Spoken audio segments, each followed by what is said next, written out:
Umar, the Kurdish brother, Umar. His grandmother passed away early this morning. So we asked Allah subhanahu wa ta'ala to accept her this month of Ramadan and to give her Jannah and the Shafa'ah of the Prophet sallallahu alaihi wasallam. Over the last couple of days we have been talking about the power of dua and the ability of Allah subhanahu wa ta'ala and His power.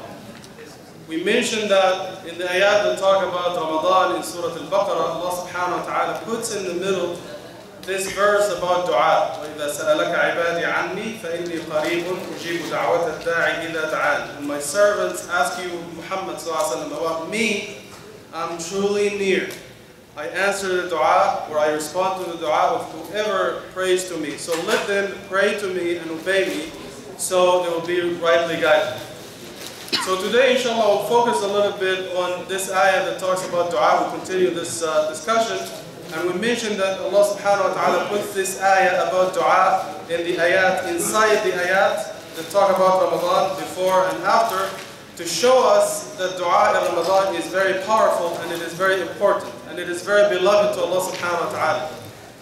In this hadith, the Prophet ﷺ says, لَيْسَ شَيْءٌ أَكْرَمُ عَلَى اللَّهِ مِنَ الدُّعَاء. There is nothing more pleasing to Allah subhanahu wa ta'ala than dua. That you raise your hands and pray to Him and say, Ya Allah. وفي الحديث في الصحاح أن رسول الله صلى الله عليه وسلم قال إن الله تعالى حيي كريم يستحي أن يرفع العبد إليه يديه ثم يردهما صفرا يعني فارغتين. يعني إذا رفعت يديك لابد أن ترجع بشيء. So in this beautiful hadith, the Prophet ﷺ says, Allah has hayat from you.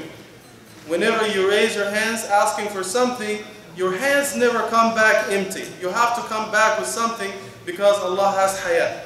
If you go to Him and ask Him, He will have to give you something. Of course, there are several requirements for dua. Of course, you have to eat from halal.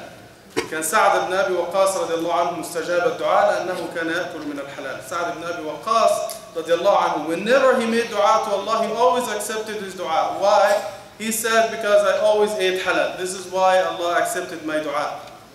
Whenever you pray to Allah subhanahu wa ta'ala, make sure you keep making dua to Him. Because some of us will make dua for a couple of minutes and say, look, I've been making dua for 60 seconds and my dua has never been accepted.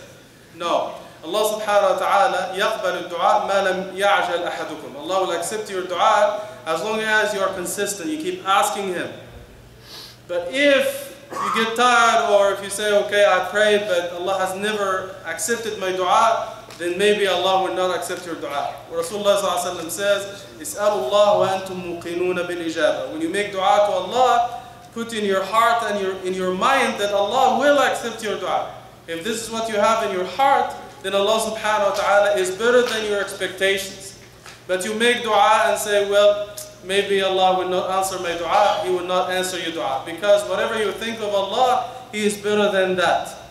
So always keep making dua to Him. If He doesn't answer your dua in one day or after a week, we'll make dua for a month or a year, right? Keep making dua to Him.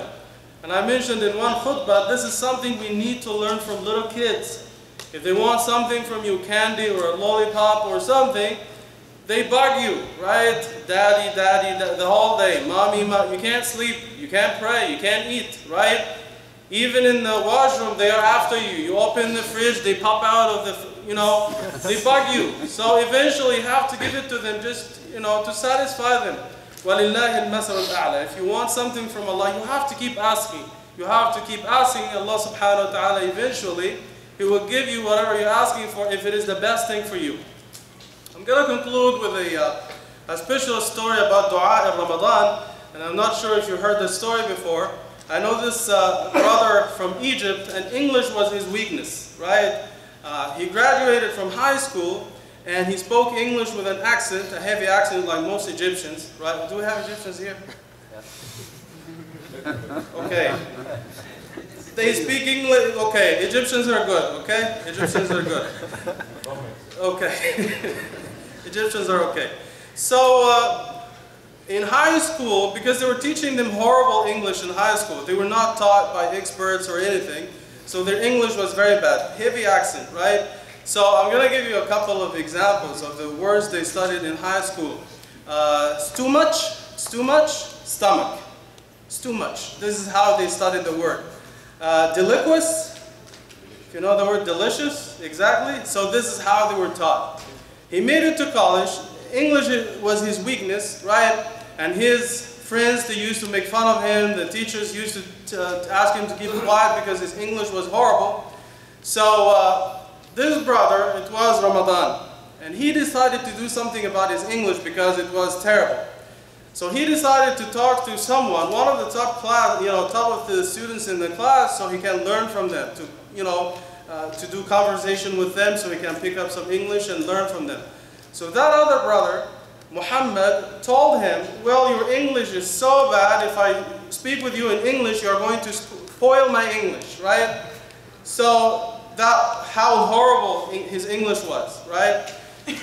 So that brother, that day, that night, made dua to Allah. And he said, Ya Allah, you are Rabbul Alameen. There is nothing impossible for you. It is not difficult for you to help me speak good English. And I make a promise to you. If you help me speak English, I'm going to use it for da'wah, to make da'wah to Islam. That was back in 1997. 4 years later, this brother graduated from Al-Azhar, and he was the top of the class, excellent grades. And he was appointed within a few weeks as a teacher at the department, and he was the top student in the whole department. That brother, Muhammad, who refused to speak with him in English a few years before, failed in the last year. That brother, several years later, traveled to North America. He has ever been since working in da'wah. He has seen a lot of people take shahada, and he has received his master's and PhD in English. And as a matter of fact, he's working as an imam in North America now, and he has done a fantastic translation of the Quran into English. I see this brother every day, especially when I look in the mirror. I look him in the eye. This brother is me. So nothing is impossible for Allah. So you have to ask Allah subhanahu wa ta'ala to help you. And it doesn't matter what it is, Allah subhanahu wa ta'ala will help you if you are sincere, and if you do your part, do your best, and Allah subhanahu wa ta'ala will take care of the rest.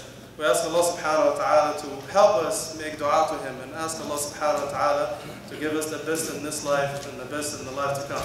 So the question for last night was Surah An-Ni'am. Surah An-Ni'am is Surah An-Nahl, the bees, Surah An-Ni'am. I've been receiving a lot of emails.